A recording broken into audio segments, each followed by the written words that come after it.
LA Noire isn't like most video games developed by Rockstar. You don't play the outlaw running wild, free to kill, steal, and cause destruction. You're a cop, a good cop at that, determined to restore order to the violent streets of 1940s Los Angeles. I've never played a game like LA Noire before. It's unique, it's special, and it's flawed. The great pieces don't quite fit together to make the ultimate game of this generation, but it certainly is a fun ride.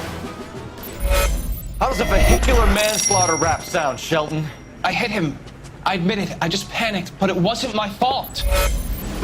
LA in 1947 is on the brink of change. Men who experienced the horrors of World War II are trying to find their place in this new world. This is the most violent year in LA's history, and it's faithfully recreated by Rockstar and developer Team Bondi. You play Cole Phelps, a true blue detective eager to prove himself after surviving World War II. Cole comes onto the force as the incorruptible cop who cares about results, not politics.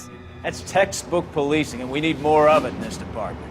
One of the things that makes LA Noire special is the use of a new motion scan technology which fully captures an actor's face. There's no animation involved. Every grimace, sideways glance, and nervous cough is exactly what the actor did. These are real performances, often by character actors you'll recognize. This is where LA Noire shines. In the end, the interrogations are little more than lengthy dialogue scenes similar to what you'd see in an RPG, but they're captivating. You're lying, Fleetwood. We know that you supplied them. I don't know nothing about no drugs. All I do is my 10 hair flipping burgers. Can you prove any different?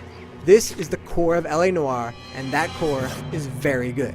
Though the story takes a long time to come together and leads to an unsatisfying conclusion, the journey is always interesting.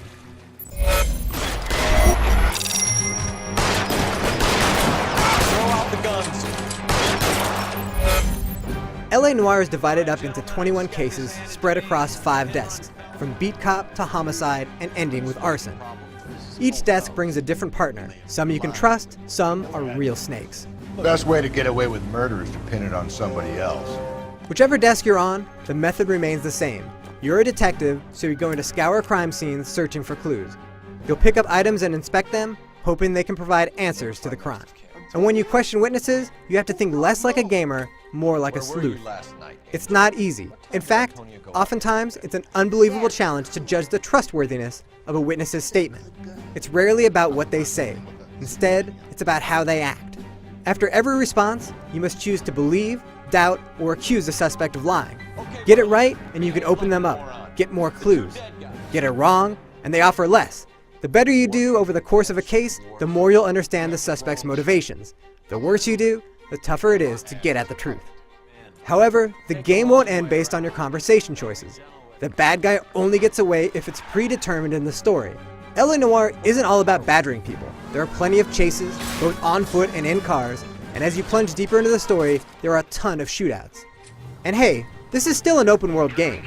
You're free to deviate from a case, explore the faithfully recreated 1947 Los Angeles, and tackle more action-oriented missions. 40 unassigned cases come in as calls on the radio. These aren't random, but single-scene missions where you'll stop a bank robbery, chase down a bat-wielding lunatic, or shadow a crook to his hideout. Steer him off the tar. That's it, Cole. You did it. LA Noire has issues, but it's also a bold and unique take on games as entertainment. The core gameplay mechanics work. No issues with driving, chasing perps around town, taking cover, shooting people, figuring out what to do next, or understanding how to interrogate a suspect. The various elements never come together all at the same time, but there's a lot of good things going on. No one's ever played a game like this before, and unless there's a sequel, I doubt anyone will again for some time. Credit Rockstar for taking a huge risk, for succeeding in many areas, and for offering something fresh and different. For more, head on over to IGN.com.